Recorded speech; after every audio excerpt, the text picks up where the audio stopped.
Hello and welcome. Excuse the pale and wan look today. For those that you don't know, I suffer from postural tachycardia syndrome, or POTS for short, and it can wipe me out on occasions. But I really wanted to talk to you about something today, and that is how the understanding of how our neurons work, and especially myelin, how myelin works, can help us achieve what we want and improve our skills and develop our skills. So myelin is the casing that goes round the neurons, and it works a little bit like insulation tape in the fact that it makes the firing of the neurons more efficient and the signal that goes down them more efficient and faster.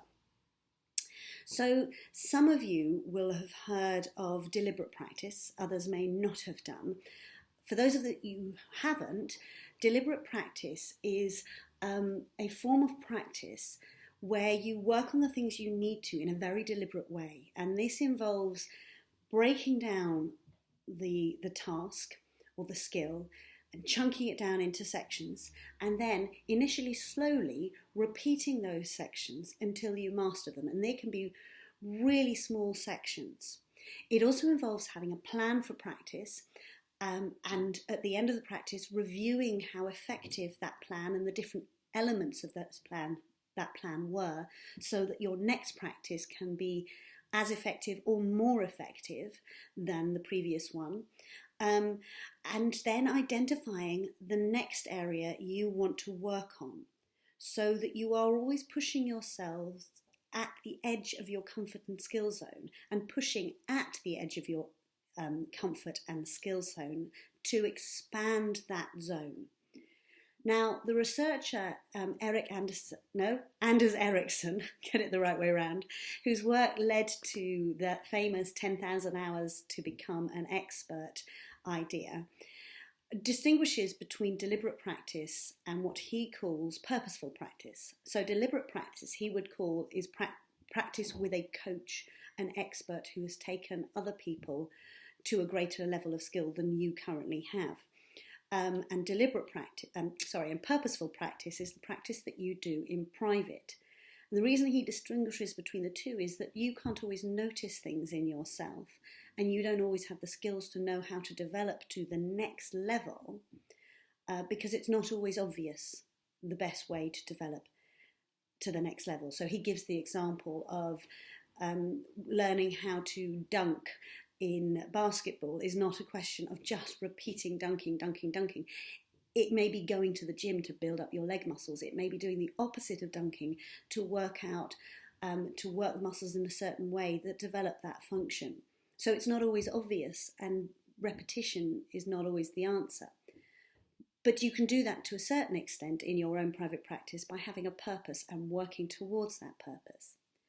Whether you're looking at deliberate practice or purposeful practice, the one thing they are not is what he would refer to as naive practice, which is the blind, broad repetition where you just go in and practice and repeat without specific aim or specific points to work on.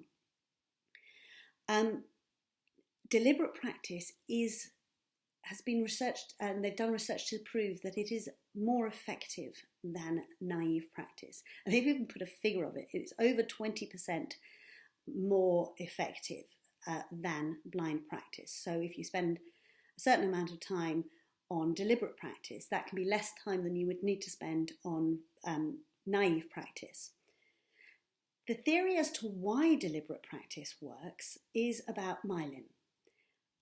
So, as I said, myelin is wrapped around the neurons, and it improves the speed at which the signals speed down the neurons.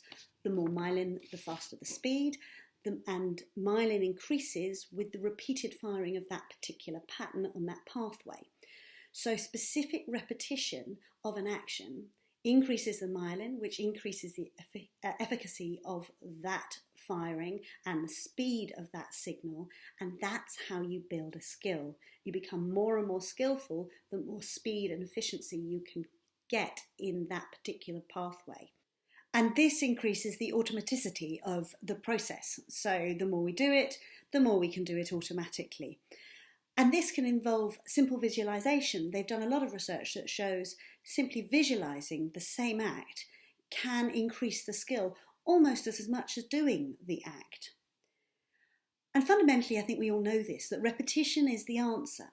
So what gets in the way of us committing to this sort of deliberate practice and repeating those little sections again and again and again? Identifying our mistakes and areas we improve and then working on them is something we all know is important in the quest for improvement. And deliberate practice research proves this incontrovertibly. I think for me, the key to successfully doing this is in our mental approach to it.